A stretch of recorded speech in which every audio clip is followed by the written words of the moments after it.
Hello, मी प्रियांका. तुमचं स्वागत आहे कोकणी व्लॉगर या यूट्यूब चॅनलवर. चला तर मग आजच्या व्लॉगला सुरुवात करूया. तर हा 2 दिवस आधीचा व्लॉग आहे. सॉरी, थोडा लेटच अपलोड करते आहे. तर इथे मी दुपारपासूनच ब्लॉगला सुरुवात केली आहे. तर जेवण वगैरे झालं होतं, पण आम्हाला काहीतरी चटपटीत खायचं होतं. तर मग भेळ बनवली. घरच्या साहित्यामध्येच भेळ बनवली. घरी चुरमुरे आणि फरसाण आणलेलाच असतो आणि कैरी होतीच. मग कांदा टोमॅटोसुद्धा बारीक कापून घेतला, कोथिंबीरसुद्धा कापली आणि कांदा मसाला आणि लिंबू वगैरे एक थोडंसं पिळून मस्तपैकी भेळ तयार केली आणि कोकम सरबतसुद्धा फ्रीजमध्ये तयार करून ठेवलेलंच होतं. मग ते खाल्लं आणि थोडा वेळ आराम केला. संध्याकाळची कामं आवरली आणि मग आम्ही गेलो तुळशीबागेत, कारण बहिणीचं लग्न आहे या महिन्यातच, त्यामुळे थोडीफार खरेदी करायची होती. तर आम्ही गेलो रविवारी. त्यावेळेसच रामनवमी होती, तर त्याचंच सेलिब्रेशन होतं. त्यामुळे खूप गर्दी होती तुळशीबागेत. कसंबसं पटकन साहित्य घेतलं आणि घरी आलो. तर घरी यायला आम्हाला 8 वाजले होते रात्रीचे. तर मी काय काय आणलं आहे तुळशीबागेतून तुम्ही बघू शकता. तर मी 2 ड्रेस पीस आणलेत, कारण मला आता शाळेत जाताना घालावे लागतात त्यामुळे. आणि त्यांच्यासाठी शॉर्ट पॅन्टी होत्या. रांगोळीचे साचे आणले. त्यानंतर स्वामींसाठी 2 मुकुट आणले होते. यादी आणलेले, पण ते थोडे खराब झाले, त्याच्यामुळे मग नवीन आणले. आणि त्यांच्यासाठी लग्नाला घालायला 2 शर्ट, मुलांसाठी शूज आणलेत. छकुलीसाठी पण शूज आणि श्रेयांसाठी पण पावसाळी शूज घेऊन आलो. अशीच थोडीफार खरेदी होती, ती करून आलो. आणि त्यानंतर स्वामींना एक नवीन मुकुट आहे, तो स्वामींना घातला होता. किती छान दिसतो आहे मुकुट, आणि स्वामी तर काही उठूनच दिसत आहेत त्यामध्ये.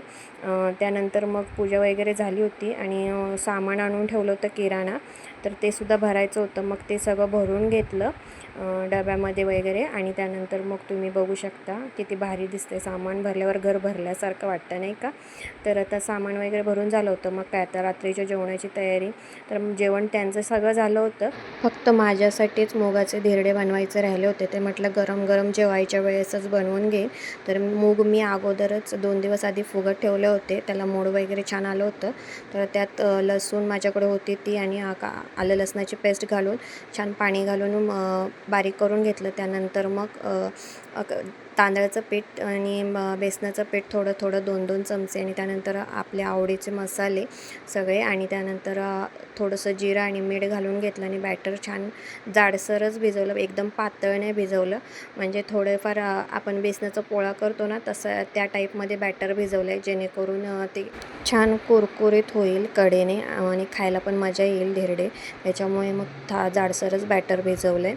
आणि मिक्सरला वाटतानासुद्धा थोडं जाडसरच वाटलं आहे, जेणेकरून ते मुगाचा जो दाणा असतो तो तोंडाला लागेल खाताना. तर इथे तुम्ही बघू सगळं एकदम मस्त खरपूस भाजलं गेलं आहे धिरडं.